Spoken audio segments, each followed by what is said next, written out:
deep underground in an undisclosed location. This is Tread Comics presents the 1941 movie serial, The Adventures of Captain Marvel. Adventures of Captain Marvel is a 1941 American 12-chapter black-and-white movie serial from Republic Pictures, produced by Hiram S. Brown Jr., directed by John English and William Witney, that stars Tom Tyler in the title role of Captain Marvel and Frank Coghlan Jr. as his alter ego, Billy Batson. The serial was adapted from the popular Captain Marvel comic book character then appearing in Fawcett Comics publications Whiz Comics and Captain Marvel Adventures. Adventures of Captain Marvel was the 21st of 66 film serials produced by Republic and their first comic book character adaptation, not counting comic strips. The serial featured the Fawcett Comics superhero, placed within an original screen story. Captain Marvel fights a masked criminal mastermind called the Scorpion, who is determined to gain control of an ancient weapon. It is made in the form of a large metallic scorpion with adjustable legs, tail, and removable lenses that must be properly aligned in order to activate its powerful ray. During an archaeological expedition to Siam's volcanic Valley of the Tombs to find the lost secret of the Scorpion Kingdom, a device of great power, the Golden Scorpion, is discovered hidden inside a sealed crypt. While examining it, the device's quartz lenses are aligned and powerful energy beam erupts, causing an explosion, resealing the crypt.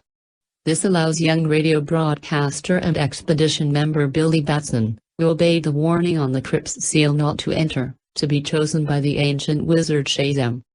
The wizard grants Billy the powers of Captain Marvel whenever he repeats the wizard's name. Captain Marvel's powers can be used only to protect those in danger from the curse of the Golden Scorpion. The crypt's entrance is quickly cleared. Then Captain Marvel enters Shazam, and quickly resumes his Billy Batson alter ego. The Golden Scorpion's power lenses are divided among the scientists of the Malcolm Archaeological Expedition so that its power can only be used by agreement of the entire group, who then return to the U.S. after their discovery. An all-black garbed and hooded criminal mastermind, calling himself the Scorpion, steals the ancient device after their return and sets about acquiring the distributed lenses. Several expedition members are killed in the Scorpion's quest, despite Captain Marvel's continual efforts to thwart his plan.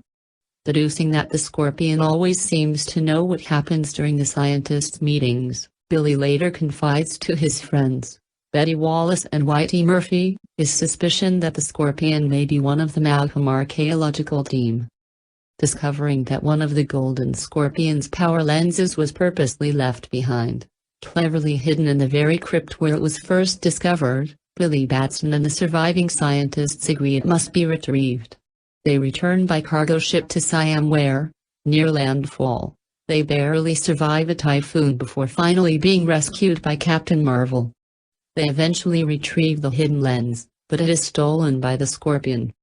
By accident, from a distance, the Scorpion observes Captain Marvel transforming back into Billy Batson. Capturing Billy and gagging him, the Scorpion interrogates him about his secret. Billy's tape gag is removed when he agrees to talk. Shazam is his only response, and he transforms in a flash of light and smoke into Captain Marvel. The Scorpion's identity is then revealed to be one of the last surviving scientists, who is killed by a Siamese native who turns the idol's ray on him, vaporizing him.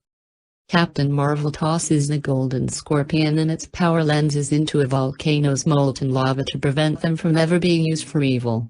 Upon its destruction, Captain Marvel is instantly transformed back into Billy Batson forever, the danger from the device's curse having now been eliminated. Adventures of Captain Marvel was budgeted at $135,553, although the final negative cost was $145,588, a $10,035, or 7.4%, overspend. It was filmed between December 23, 1940, and January 30, 1941, under the working title Captain Marvel. The serial's production number was 1098. The serial was the outgrowth of Republic's lengthy failed attempt at licensing national periodical publications, DC Comics Today, Superman character. Paramount Pictures successfully tied up all the characters' theatrical exhibition rights for its series of color Superman animated cartoons, produced for them by Fleischer Studios. The license that National Comics had provided to Paramount was exclusive and prevented other film companies from using the Superman character, even in a non-animated production. Undaunted, Republic's completed script was reworked with various changes. It now had an original masked hero, the Copperhead, standing in for Superman, subsequently becoming the mysterious Dr. Satan serial. The studio then approached Fawcett Comics about filming their most popular superhero, and they agreed. Director William Witney, however, was skeptical about trying to adapt Captain Marvel after the problems encountered with Superman. In spite of this, Adventures of Captain Marvel became the first superhero film adaptation of a comic book character. National attempted legal action to prevent Republic from developing their arch-rival's most successful character, citing Republic's failure at adapting a Superman serial. Their attempt was unsuccessful, however, and Captain Marvel went into production. Writing in his autobiography of the period, William Witney revealed that in his court deposition he had claimed that both Superman and Captain Marvel were derivatives of Popeye. About a decade later, following an ongoing legal battle with National and a declining comics market, Fawcett ceased publication of all its comic book titles. In the 1970s, the dormant Captain Marvel family of characters was licensed and revived by DC Comics, which they ultimately wound up purchasing, adding a final chapter to the Fawcett DC saga. The opening military scenes in the serial were reused footage lifted from Republic's 1938 film Storm over Bengal. Republic cast Frank Coghlan as Billy Batson due to his physical resemblance to the character. There was, however, some criticism that Tom Tyler did not sufficiently resemble the beefy, baby-faced Captain Marvel. 8. At the time, Tyler was a weightlifting champion and the serial costume matched Captain Marvel's original comic book appearance, right down to his being slender. By the time of the serial's release, the appearance of Captain Marvel had changed due to Fawcett Comics artist C.C. Beck changing the way he drew the character. Tyler was described as clumsy, knocking over props with his lanky arms. Punches and fight scenes would sometimes connect. Due to his convincing performance in King of the Royal Mounted, actor Robert Strange, as John Malcolm, was the obvious choice to be the identity of the Scorpion, but by the end of the serial he was just a diversion and not actually the villain.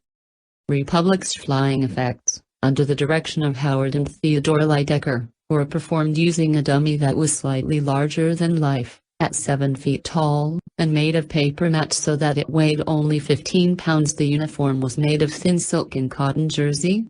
4 pulleys were connected to each shoulder and leg calf, which were then strung on 2 wires so the dummy moved along them by its own weight. The wires were attached to 2 opposite objects running across the camera's field of view, and the dummy then slid from one to the other, giving the illusion of flight. This system was originally intended for use in their Superman serial. A prototype dummy was even built but later discarded.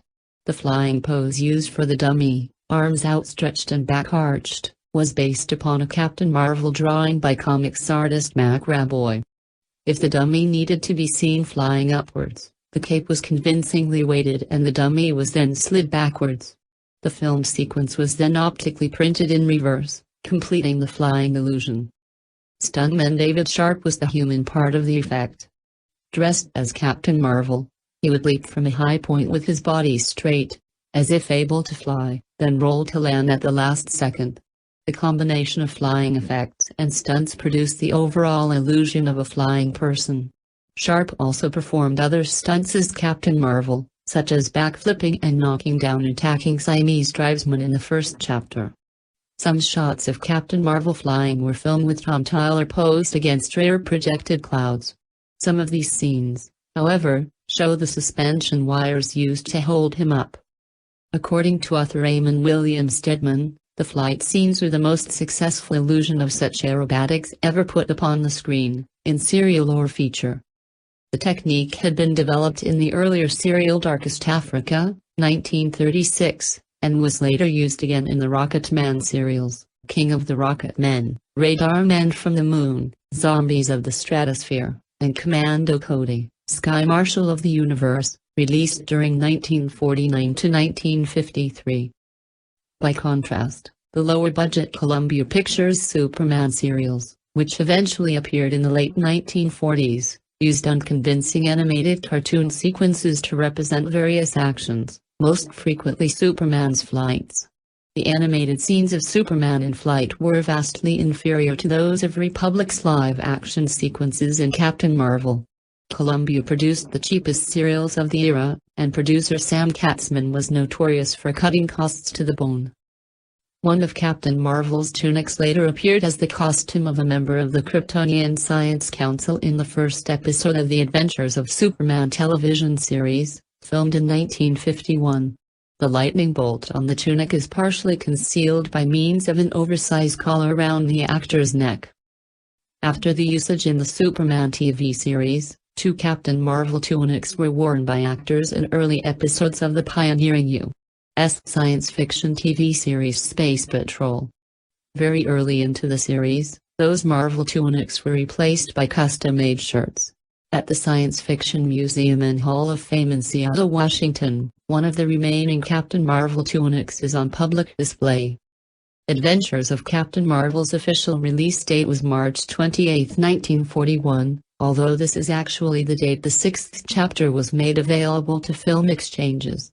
The serial was re-released on April 15, 1953, under the title Return of Captain Marvel, between the first runs of Jungle Drums of Africa and Canadian Mounties vs. Atomic Invaders. Due to the superhero nostalgia craze in the U.S. during the spring of 1966, resulting from the hit Batman television series, the serial was quickly re-released again, this time as a complete, nearly 4-hour-long feature film. All 12 chapters were just strung together, each opening with the prior chapter's ending scenes and a plot synopsis. Audiences were forced to sit through a summation of what they had just watched in the previous chapter. And now, Dread Comics is proud to present the 1941 movie serial, The Adventures of Captain Marvel. Now our feature presentation, The Adventures of Captain Marvel, Chapter 6, Lens of Death.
Focus the beam directly into the mouth of the tunnel.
That's the end of Captain Marvel.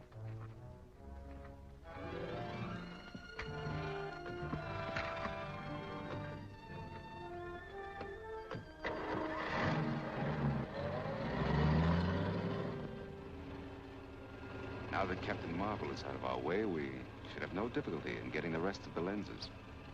It'd be a cinch if we only knew where they were. I expect to find that out very soon. Furthermore, after the meeting this afternoon, no one will ever suspect that I was one of the Malcolm expedition when the lenses were found in the tomb of the Scorpion.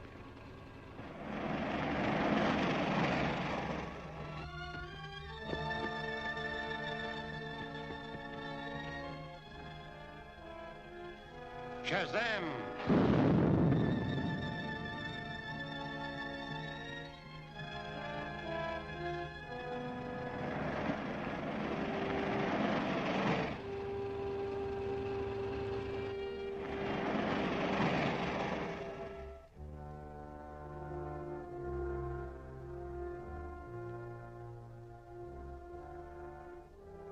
It's a message from the Scorpion. Operator, can you trace that call?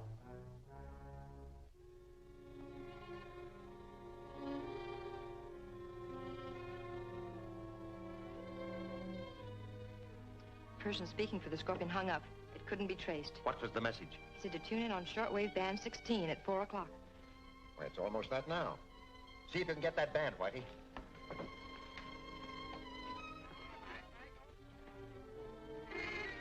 This is the Scorpion, speaking to the members of the Malcolm Scientific Expedition. I am now reporting that I have obtained all the lenses I seek but one. Our lenses?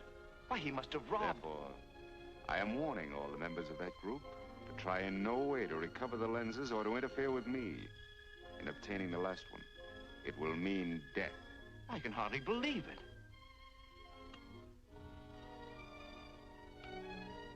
The Scorpion must have stolen all those lenses from where they were hidden. Apparently mine was the only lens he wasn't able to get his hands on. I suggest we each examine the places where we hid our lenses and search for clues. A good idea. Let's start at once.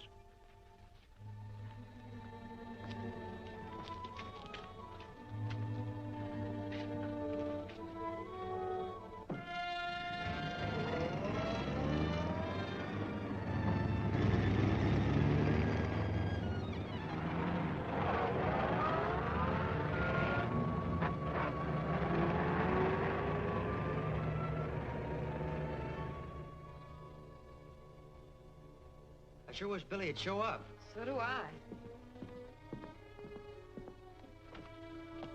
Boy, am I glad you got here. Where are Mr. Malcolm and the others? I thought there was a meeting scheduled today. Well, there was. But we had a radio message from the Scorpion saying that he had all the lenses but one. And Mr. Fisher and Mr. Bentley rushed away to see if the Scorpion left any clues. I don't understand it. I'm sure the Scorpion is one of this group. That must be a trick of some kind. Yeah, but I don't see why he would. I get it. The Scorpion sent that message so the men would rush right to the place their lenses were hidden. You mean the lenses might not have been stolen? Exactly. That was a trick to make them reveal the hiding places. Now, Whitey, we gotta get moving. I'm heading for Bentley's, and you drive over to Warren Fisher. I'll meet you there later. So long, Betty.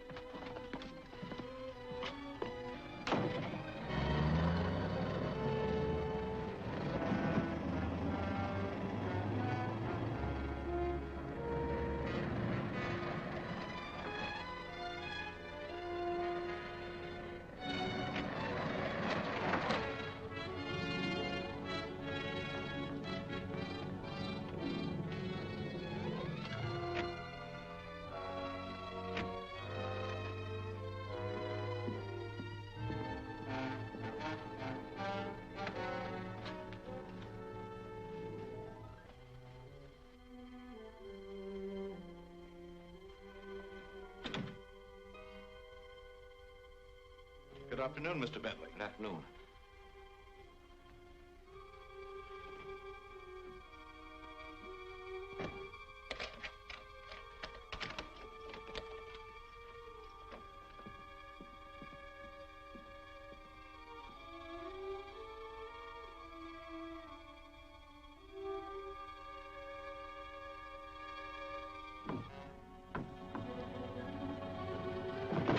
Wait,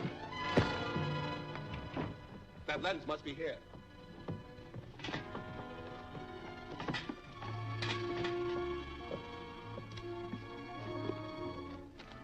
I've got it.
Bentley?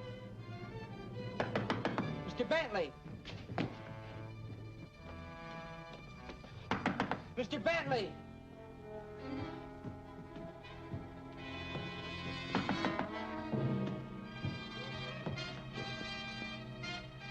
Shazam!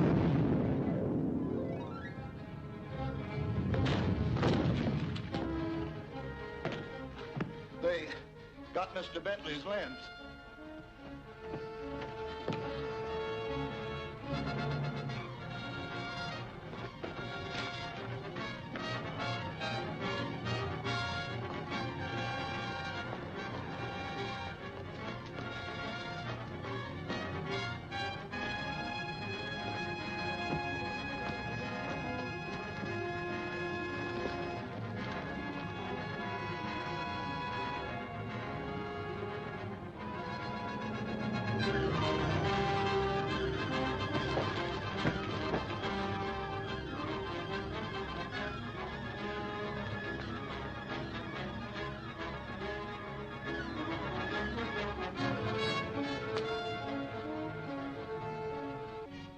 Where's Mr. Bentley? He went out. He didn't say where he was going. I know I trust you. See that he gets his lens when he returns. I've got to get to Mr. Fisher's. Yes, sir.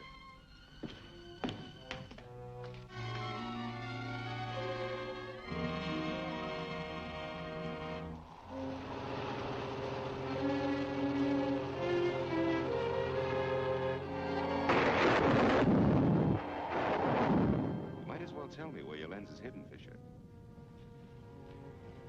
What reason have you to believe it's on these premises? It's obvious. This is the place you rushed for when you heard I had the lenses. You wished to see if I left any clues.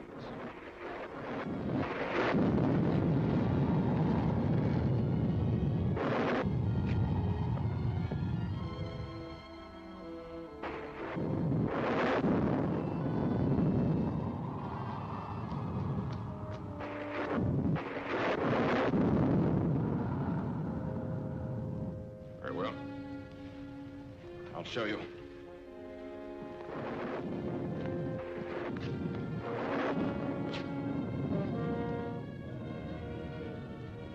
Watch over there for the wall panel to move.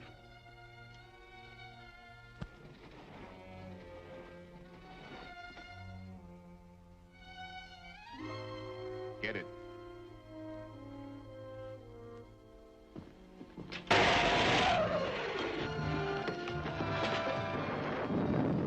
Clever device, Fisher. Throw that current off. Get that lens for me. If anyone else is killed, it's going to be you.